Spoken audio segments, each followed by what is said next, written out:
Hello, live 11.2 public beta, dropped a few hours ago. Couldn't pass the opportunity to go through the features with you guys for first impression styles. I know I've been a bit absent and I'll leave a comment explaining why that is, but I'm all good, I'm just a bit tired. I have copied and pasted the things that I think would be the most fun to go through for the first time on a video here. There's quite a lot of bug fixes and stuff which I won't cover, but don't do that. The first thing I want to cover is new devices and device improvements. We have a Reverb. The Reverb Devices interface has been updated with a fresh design. Let's have a look and see if that is true. Reverb. Okay. What do you reckon? Yeah, it looks pretty consistent with what Ableton has been releasing as of lately. Let's have a look at what else is changed. The Reverb Devices quality, sorry guys, you have to bear with me a little bit here, I'm a bit out of practice with videos. The Reverb Devices density and quality parameters have been renamed to diffusion and density. The parameter values for density, previously quality, have also been changed from eco mid high to sparse low mid and high. Sparse mode allows for lower CPU usage. Okay, I don't know how we're going to be able to really stress test this apart from adding heaps of them, and that's not going to sound good, but let's just go ahead and get something playing anyway. Let's just go for a nice saw. Okay, so we have density, sparse, low, mid, and high. We can check this. Let's turn off the high cut, bring the decay all the way up, bring the dry wet all the way up. Let's go sparse. Maybe not that much, Tom. And let's go straight to high.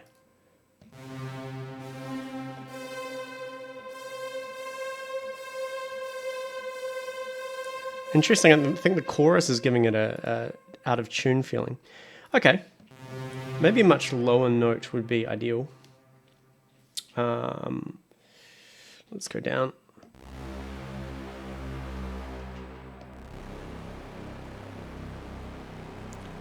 And sparse sounds pretty damn good. If I turn on my CPU performance impact thing, yeah, we're getting kind of half a doot. Let's bring this to sparse. I'd say that's quarter of a doot. Okay, what else have we got? What else have we got? Added a smooth drop-down menu to the Reverb device. You can now specify how the size parameter responds when changed using the smooth options. None, slow, or fast. Okay, so this is interesting. So previously, what would happen, of course, is if you changed the size while it was decaying, you would get artifacts and clicks and pops. So let's put none on. I think none should simulate that old style. I'll go up a few more octaves here.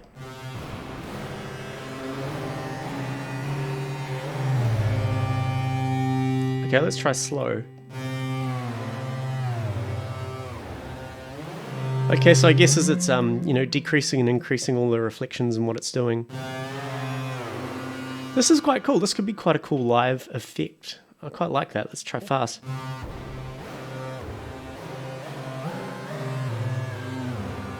So I guess you can kind of think of it as like the repitch mode and the delay. So it's actually going to, apply compression or expansion to what's already stored in the buffer. That's a cool feature. I like that. And I think that was something that was definitely needed. Here we go. Setting smooth to none means some of the artifacts may occur when changing the size parameter values. The slow and fast options ensure the new delay times are updated over a specific period of time, resulting in a more musical sound.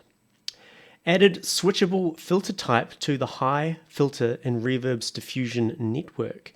You can choose between one low pass filter, one pole low pass, or a low shelf filter. Okay, so we're looking at the diffusion network here, and of course here it is here. Okay, so I believe in the old Verb, I've got the old trusty live 11.1 here. Let's go and have a look at the Reverb. Yeah, so we were pretty much stuck to this pole here. And now we have the ability to make this an actual low pass style filter.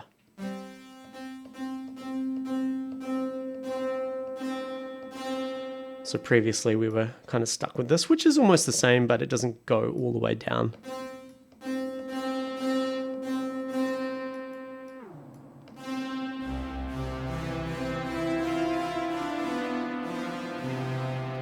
Very nice.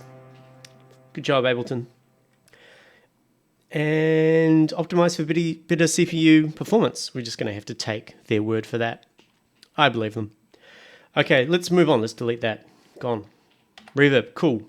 Tuner. The tuner device now includes 3 new options for note spellings. This isn't huge. Maybe it is for some people, but it just seems like we can now choose sharps or flats. So let's give that a go. Here's our tuner. What I'll do, I'll turn the reverb off for now because that chorus is kind of messing with our pitch. So let me turn on this for you guys. So if I go to here, we have an A sharp. So context menu, okay. So now if I go flats, we're getting a B flat.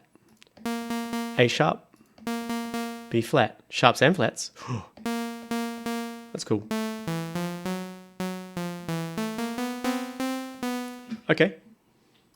Okay, yep. It's now possible to zoom out to a full octave in Tuner's histogram view by clicking on the interface and dragging the cursor horizontally. Okay, so histogram view, let's go. Okay, we'll set that to manual. And we can zoom. Okay, cool.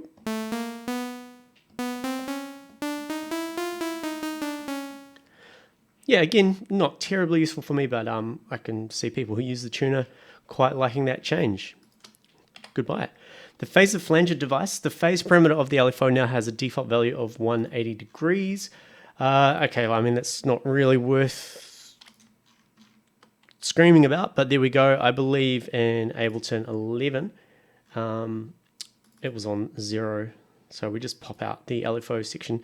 So there we go there. So that's just going to mean we're going to get the nice left-right spatial phasing. If you're in headphones, you'll be able to hear that. So if we bring this down, you'll see all of the notches are kind of mono, I guess. And that's kind of good because the old phaser and flanger devices also, I believe they had them on 180 by default. So, yeah, you know, small things, but there you go. It is what it is. The excitator section of the tension device is now called exciter, in live and on push. Oh, you can't see that. I'm sorry. I'm sorry, guys. Bear with me. The excitator section of the tension device is now called the exciter, in live and on push. Oh, I'm not sure how I feel about that. I quite like the excitator. So let's go ahead and put in a tension. I mean, you know, there we go. Exciter. And if I turn on my thing here, exciter. Exciting stuff. Okay, so they've just changed the terminology there. All good. I don't know. What do you guys reckon? I liked excitator. Excitator. Context menu option for high quality mode has been added to the delay device. Okay, well, we'll stick with the tension. Let's get our delay device open. It's kind of cool they're adding these kind of like eco modes. I think, you know, if you don't have that much of a chonker PC, then maybe these will come in handy. And here it is here in the context menu. So if I turn that off, I mean, I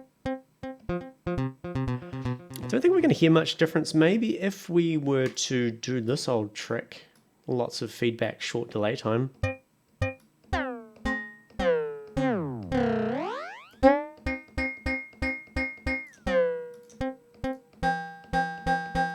High quality.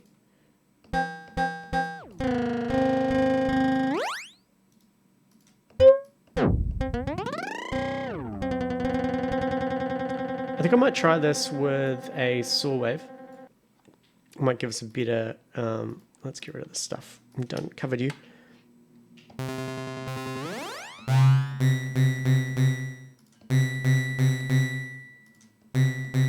Can definitely hear a difference there. It sounds a bit more sharp.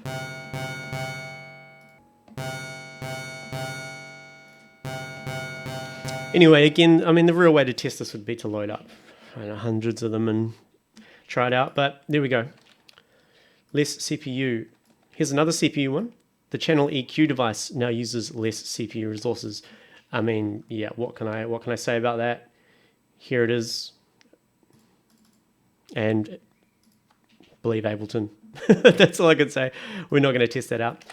Inactive visualization data will no longer be sent to wavetable and phaser devices, resulting in slightly improved performance. Now, I included this one because I mean, this is quite a big deal to me because I've noticed that the visualization stuff in Ableton, especially on my performance laptop, which doesn't really have any kind of good GPU options, I'm finding that even running my DJ Mega set on it, even though it's got a really good CPU and lots of RAM, it just like the visual stuff just starts lagging after a while, even levels and stuff. So anything they do to not push graphics performance when it's not being used, I think is a plus. Added a high quality option to the Redux device. It's kind of oxymoronic. So I'll get rid of you and you. We now have a high quality mode. I can't tell any difference there. Maybe if the bits.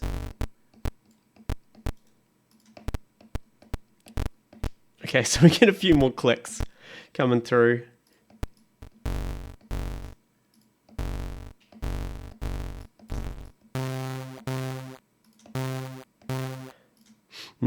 Yeah, I'm not sure how to test that one as well, but I mean, yeah, there we go. We've now got high quality reduction. How about that? That's pretty cool. All right, plugins. I can't test these, but I thought this is kind of huge for you Mac users. So there's native support for AU version 3 plugins.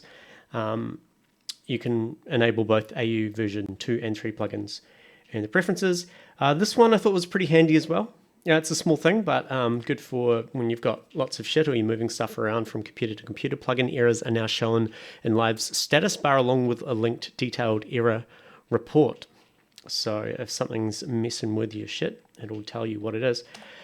Regarding the push, let me just turn this back on. So that's going to cover my notepad. That's not ideal. Let's do some wrapping. Turn this on. Push 2 mappings for the Reverb device have been redesigned to include parameters for the new features. Okay, well that makes sense. So if I load up the Reverb here and choose it, and there we go. We've got kind of just updated stuff. All good. Okay, simple. I've just made sure they've changed it on the push 2. On push 2, the parameter names of AAS devices, analog, collision, tension, and electric have been improved and aligned with the UI for readability. So we'll go back to our tension here.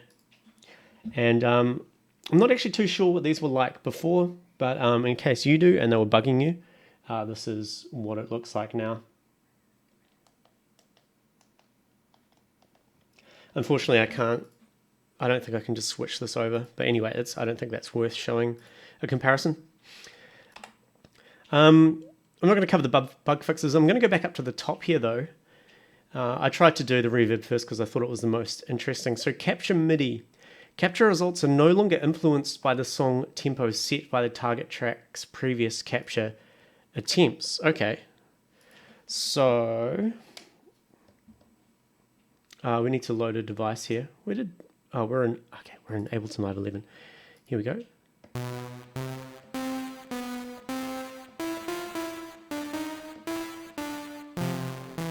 Beautiful. Let's capture that. And you'll see, I'll turn off my push here.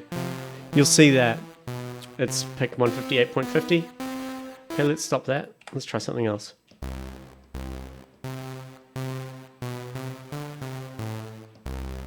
And click on this.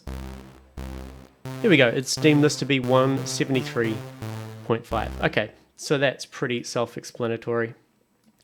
When live transport is running, Capture MIDI will keep longer phrases in captured clips. Okay, well, we might as well test that. Let's turn on the metronome.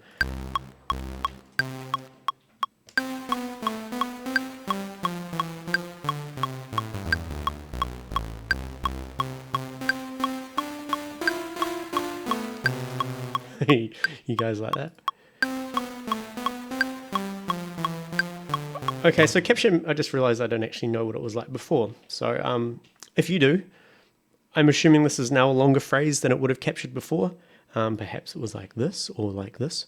When renaming tracks, tab will still navigate to the next track or chain header, while shift tab navigates to the previous track or chain header.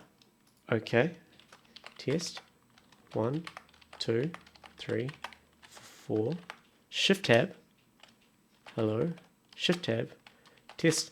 Yeah, right? I mean, did it not do that before? Hey, what's up, guys? Welcome to my Shift tab YouTube channel. Okay, so maybe maybe this description isn't enough for me to go by. Navigate to the next track or chain header.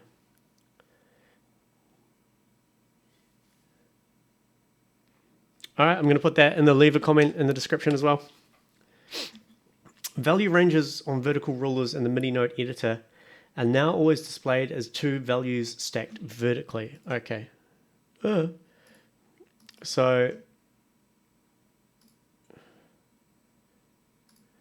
value ranges on vertical rulers in the MIDI note editor are now always displayed as two values stacked vertically. 127, 0, and 100. Right? Oh, this is live 11. So let's have a look here on live 11.2.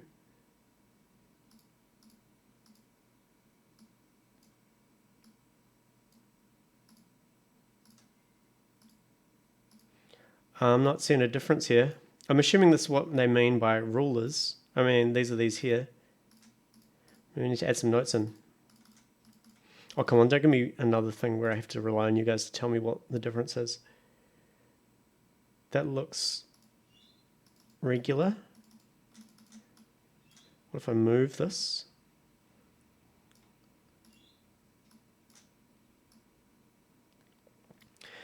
I don't know. This sentence is not enough for me to go off, I think, with this one. Value ranges on vertical rulers in the MIDI note editor are now always displayed as two values. I feel like they always were. Anyway, okay, one more for the pile. Oh god, no more of those, please. Improved drag and drop behavior within list views such as the groove pool and device chains. Instead of always being inserted before the target item, okay, this is huge. Dropped items will now be placed dynamically depending on which half of the target item the cursor hovers over. In addition, the copy modifier alt now works more consistently. All right, so let's go to our grooves here and let's chuck a bunch of these in. So this is a list view. This is what they're talking about. If I was to select some of these and drag up. Okay, so this is a small change, but I think is a pretty big one. So you'll see how when I drag down here, it's going, I'm going to drop you underneath. And when I get into the upper 50%, it's going to be, I'm going to drag you to the top. And I'm assuming this works in groups as well. So let's just test that out. So here's a bunch of chains. Let's just duplicate them. So let's pick these three. And yeah, same behavior there. To show you what it looked like in live 11.1, we'll group this phaser flanger here. See how it always snaps to the top of the one you're currently hovering over, which just never felt really natural to me. So you might think this is a small thing, but you know, when you're working fast, it's this kind of stuff that really matters. I'd love to be sitting around their boardroom table when they kind of came up with the decision that they were going to make this change. Oh, anyway, and yeah, I guess finally, when number lock is switched off on Windows, the number pad arrows, page up, page down, home, and end keys now function as expected. I'm not going to give you an example of that, but that's yeah, that's just another handy workflow improvement. Okay. So yeah, sorry for being a little out of practice. If you can figure out what they're talking about with this stacked thing on here, that's the one that's bugging me the most. I feel like that would have been quite an obvious change, but yeah, I don't really know what they're on about there. And yeah, I'll be back onto my regular schedule soon. If you've made it this far, well done. Still over in Australia. I was supposed to be home by now, but yeah, because of spicy cough and consequent fatigue and various other things, I've had to postpone my trip for a few weeks, and I'm going to try and get some videos cranking next week. I'll catch you later.